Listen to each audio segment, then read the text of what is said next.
자, 반갑습니다. 구독자님들. 자, 오늘은 여러분들도 그나마 좀 기분이 좋은 날이 될 것 같다고 생각을 하고 있습니다. 왜냐면 포스코홀딩스가 다시 30만 원을 재탈을 한 날이 됐거든요. 자, 그래서 오늘은 어떤 이유에서 포스코홀딩스가 이렇게 좀 강한 상승을 다시 불러일으킬 수 있었는지에 대한 이야기를 좀 해보려고 합니다. 자, 여러 가지 좀 복합적인 이유들이 있는데, 일단 지난밤에 있었던 엔비디아의 실적 발표가 있었고, 그리고 오늘 바이오, 특히나 알테오젠의 급락 이슈가 있었고, 이로 인한 이제 수급의 이동이 있었겠죠. 이 세 가지가 제일 중요한 오늘의 포인트가 될 것 같습니다. 그래서 오늘 영상 시청하시기 전에 구독과 좋아요 한 번씩만 꼭 부탁드리겠습니다. 자, 여전히 꾸준히 여러분들께서 많이 구독해주시고 좋아요를 눌러주시고 있지만, 저는 아직까지 구독자 2,000명, 5,000명, 10,000명까지 달성 욕심이 있기 때문에 영상 한번 싹 보시고 내용 마음에 들면은 꼭 구독 버튼 한 번씩만 부탁드리겠습니다. 자, 일단은 오늘 포스코닉스 잘 올라와주고 있고, 수급 부분에서도 보시면은 뭐 기관에서 이때 옵션 만기 때 들어왔었던 수급 이외에도 꾸준한 매수세를 보여주고 있습니다. 자, 오늘 잠정 수급을 보더라도 기관계에서 계속해서 매수를 해주고 있죠. 외국인계는 조금 빠져나가고 있는 모습을 보여주고 있고요. 자, 일단 수급은 괜찮습니다. 수급은 괜찮고, 우리가 가장 중요하게 보고 있는 게 뭐가 있죠? 리튬 선물 가격이죠.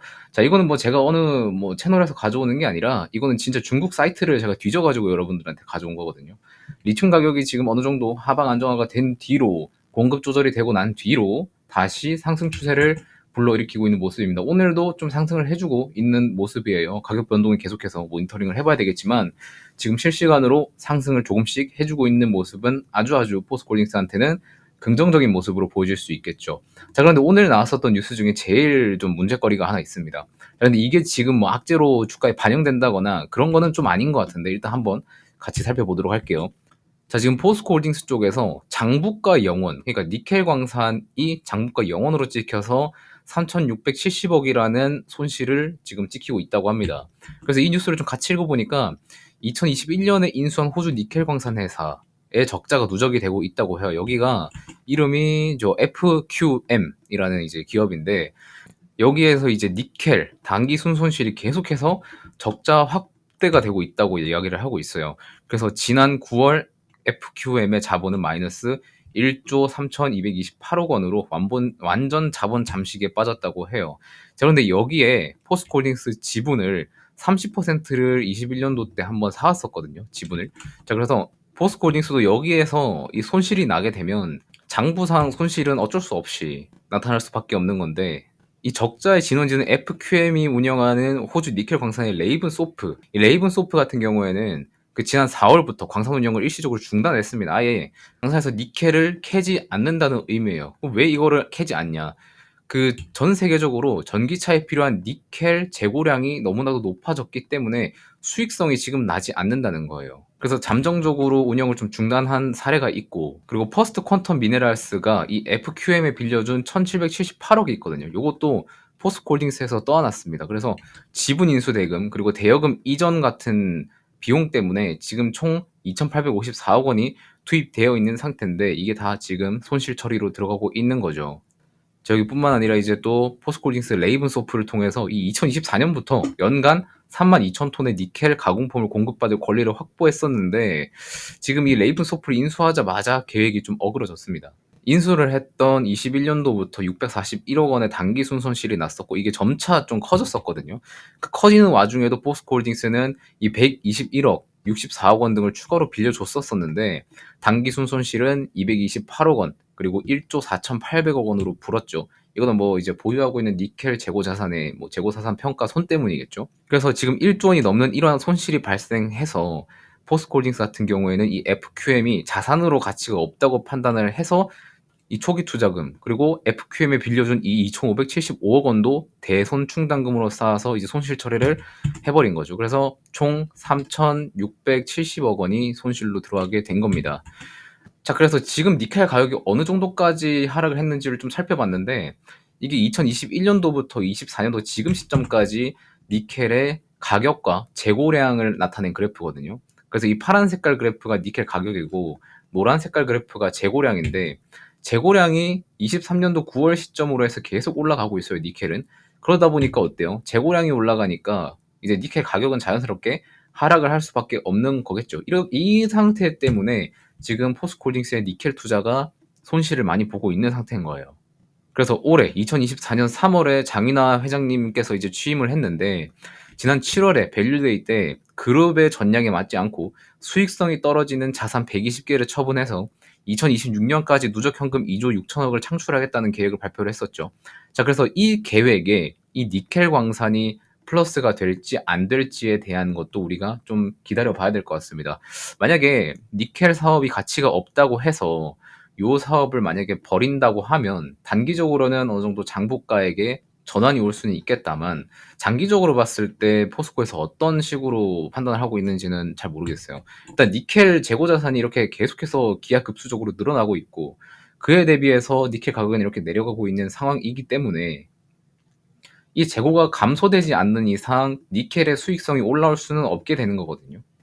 자, 근데 니켈 재고량이 21년도보다 더 높게 올라가고 있습니다. 이거는 확실히 니켈 쪽으로 투자하고 있는 포스코 쪽으로는 계속해서 손실을 발생할 수밖에 없는 이슈이기 때문에 장인하 회장님께서 요 니켈 자산을 매각한다거나 손실 처리해서 아예 사업에 손을 떼버린다고 하면 과연 어떻게 반응이 될지는 한번 봐야 될 것 같습니다. 일단 단기적으로 계속해서 재고량이 늘어나면은 포스코홀딩스가 저기 지분 투자한 회사에서도 계속해서 손실이 누적될 수밖에 없거든요. 그나마 리튬 같은 경우에는 바닥에서 반등이라도 하고 있고 국제적으로 리튬 공급망을 조절하려고 움직이고 있기 때문에 지금 리튬 가격이 어느 정도 제한이 되고 있는 상태인데 니켈의 경우에는 포스코에서 어떤 결정을 할지 한번 지켜볼 필요가 있다고 좀 생각을 합니다. 근데 이대로 재고가 계속 쌓이고 니켈 쪽으로 투자를 계속 한다고 하면 그리고 현금성 자산을 계속해서 차입으로 지원을 해준다고 하면 포스코 니켈 투자는 손실을 조금 개선을 시키지는 못하지 않을까라는 생각을 들고 있는데 요거는 좀 결정을 기다려 봐야 될 것 같다는 말씀을 좀 드리겠습니다. 자, 그래도 뭐 이러한 소식이 들려옴에도 포스코는 그 반도체 빠짐에 반사수혜로 지금 잘 올라가고 있는 중이고 지난밤에 나왔었던 이 엔비디아 실적 같은 경우에 직전 분기보다 영업이익 성장률이 상승을 하긴 했습니다. 자, 지난 분기에서 넘어올 때는 10% 성장이었는데 요번에는 17% 성장한 데이터로 나왔었거든요. 요 부분은 좋아요. 영업이익 성장률이 올라갔다는 건 좋은데 사실 그 전에도 한 17% 정도였었거든요.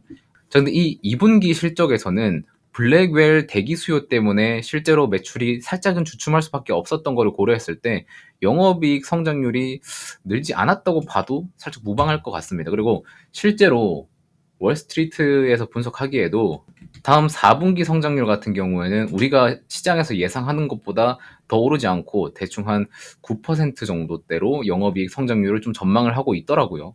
그러니까 요번에 17% 성장을 했는데 다음 분기에는 9% 정도밖에 성장을 안 할 것 같다는 의견을 내놓은 것 때문에 지금 엔비디아가 시간 외에서 2.5% 정도 빠졌습니다. 그래서 우리나라 반도체도 엔비디아 실적 뭐 괜찮네, 양호하네 라고 보였지만은 뭐 삼성전자는 1% 올라왔어도 하이닉스는 그렇게 잘 나가주지 못하는 모습. 엔비디아랑 가장 주가 연동이 잘 돼 있는 하이닉스가 이 정도로 못 가는 걸 보여주면은 반도체에 대한 기대감보다는 우려가 지금 시장에서 많이 확산되고 있다는 거를 좀 보여주고 있는 대목이고, 그리고 오늘 특별하게 또 그 이슈가 있었죠. 알테오젠이 지금 밑꼬리를 다 말아 올리긴 했는데 뭐 유상증자 찌라시라든지 여러 가지 노이즈가 발생하면서 알테오젠이 지금 그 코스닥 시가총액 1위 기업이거든요. 그 1위 기업이 장중에 마이너스 20%를 갔다 왔습니다. 요 하락 수급 때문에 2차전지 쪽으로 수급이 좀 밀려 들어왔었다고 보시면 될 것 같고 반사수혜를 좀 많이 받게 된 거죠. 그래서 LG엔솔도 1% 가량 상승, SDI도 1.3%, SK이노베이션이 6%의 강한 상승을 좀 보여주고 있고요. 포스코홀딩스도 한 3.73%, 거의 4%까지 상승을 보여주면서 잘 올라가고 있습니다. 수급적으로는 2차전지로 조금 들어와주고 있는 모습을 보여주고 있지만 여러분들께 항상 말씀드렸지만 아직까지도 저는 포스코홀딩스 지금 저가 매수 좀 보수적으로 보고 있어요. 아직도 여러분들이 이 자리에서는 매수를 하면 안 된다고 보는 입장입니다. 왜냐면 제가 항상 말씀드렸지만 이 주가라는 것은 펀더멘탈도 봐야 되고 센티먼트도 봐야 되고 이 차트적인 부분도 봐야 됩니다. 자, 그런데 펀더멘탈 같은 경우에는 리튬 가격이 반등을 해주고 있는 모습 긍정적이에요. 근데 센티먼트 같은 경우에는 이 트럼프라는 거대한 벽이 있다고 말씀을 드렸었고 우리나라 시장 참여자들이 지금 2차 전지도 매력적으로 보고 있긴 하지만 이것보다 더 잘 나가는 뭐 바이오라든지 방산이라든지 조선이라든지 이런 쪽으로 더 많이 보고 있기 때문에 센티먼트도 아예 2천지 쪽으로 다 돌아섰다고 볼 수도 없는 시점이기도 합니다. 자, 그리고 차트상으로도 제가 항상 말씀드렸지만 여러분들한테 장기적인 추세를 파악할 때는 224일선만 보라고 말씀드렸었고, 224일선 위에 주가가 놀고 있으면 상승 추세, 아래에 놀고 있으면 하락 추세라고 말씀을 드렸습니다. 자, 그런데 포스코홀딩스 주가 어디 있습니까? 224일선 아래에 있죠. 이럴 때는 여러분들이 아직까지는 하락 추세라고 보시고 좀 보수적으로 접근을 해야 된다는 겁니다. 제가 하락 추세라고 말씀을 드리고 있지만 장기적으로 봤을 때 포스코홀딩스가 반등을 못한다는 이야기는 절대 아니에요. 반등할 수 있죠. 왜? 2차전지 전기차 전환율이 계속해서 성장은 하고 있기 때문에 전기차 보급이 올라올수록 전기차 수요가 올라간다는 말과 똑같은 거고, 전기차 수요가 올라간다는 것은 리튬의 수요가 올라간다는 거랑 똑같습니다. 자, 그래서 이런 것들 때문에 장기적으로 봤을 때는 포스코홀딩스가 다시 우상향 자리를 잡을 수 있는 가능성이 매우 매우 높지만 지금 당장은 아니라는 거예요. 여러분들이 지금 밑에서 매수를 해서 사서 올라오면 좋은데, 만약에 여기서 지루하게 횡보를 이어나간다고 하면 여기서 놓치는 기회비용과 여러분들이 드리고 있는 시간의 유연성이 너무 아깝기 때문에 제가 확실하게 추세가 반전이 되고 난 뒤에 매수해도 늦지 않다고 말씀을 드렸습니다. 오히려 추세가 반전되고 나서 매수를 하면 거기서 더 상승이 많이 나오는 경우가 많기 때문에 여러분들이 지금 막 이렇게 단기 반등이 나왔다고 해서 급하게 추격 매수하는 거는 약간 좀 양드리고요. 못해도 이 121선 중기 평선 위로 올라탔을 때라도 그때라도 들어가도 되니까 지금은 진짜 좀 보수적으로 보셨으면 좋겠습니다. 자, 그리고 확실한 추세 전환은 이 224일선 위로 올라왔을 때니까 이 시점을 한번 잘 보시기 바랄게요. 그래서 일단은 단기적으로 이제 포스코홀딩스에서 이 하락분을 다시 말아 올려주고 있는 모습을 보여주고 있지만 전체적인 흐름에서는 아직까지는 하락 추세 진행 중이다라고 좀 보시면 될 것 같고, 이게 충분히 반등하고 추세를 돌려주는 거가 보이면은 이때 들어가도 늦지 않다라는 거를 좀 말씀드리면서, 하여튼 영상 종료 전에 좀 이제 정리를 드리자면, 자, 니켈은 좀 적자를 보고 있고 지금 가지고 있는 자산 지분이 0원으로 찍히면서 손실을 계속 보고 있다. 그래서 이거를 포스코홀딩스 장인 회장님께서 아예 매각을 해버릴지 어떻게 처리할지 우리가 지켜볼 필요가 있다. 그리고 리튬 가격 같은 경우에는 상승 추세를 계속해서 열어가면서 좀 긍정적인 모습을 보여주고 있고, 공급망 조절에 나서면서 이렇게 반전이 나타나는 부분은 매우 매우 긍정적이다 라는 거 말씀드리겠고요. 그리고 엔비디아 실적이 나오면서 반도체에 대한 성장률에 대한 의문들이 시장에 퍼지고 있고, 지금은 기대감보다는 우려가 더 많은 시장이기 때문에 이제 반도체에서 나오는 이러한 수급들이 다른 섹터로 이동할 거를 우리는 기대를 해야 되고, 그 수급이 오늘은 2차전지 쪽으로 좀 이동을 하고 있다. 요거는 좀 긍정적인 부분이라고 말씀을 좀 드리겠습니다. 자, 그리고 우리나라 시장에서 지금 코스닥 시가총액 1위를 달리고 있는 이 알테오젠 같은 경우에도 오늘 우려성 투매가 나오면서 매도세가 굉장히 강했었는데 이 매도세가 지금 2차전지 쪽으로 이동을 조금 해줬다라는 부분도 좀 긍정적으로 볼 수 있다라고 좀 말씀을 드리겠습니다. 그래서 지금 시장에서는 2차전지 쪽으로 이 원자재, 니켈 원자재 가격에 약간의 악재와 트럼프라는 그 센티먼트적인 악재가 두 개가 있지만 나머지 부분들에서는 약간 좀 긍정적인 상황을 유지하고 있다는 거를 좀 말씀드리면서 오늘 내용은 여기서 좀 정리하고 마무리하도록 하겠습니다. 좋은 저녁 되시기 바라겠고요. 저는 또 다음 영상에서 찾아뵙도록 하겠습니다. 고맙습니다.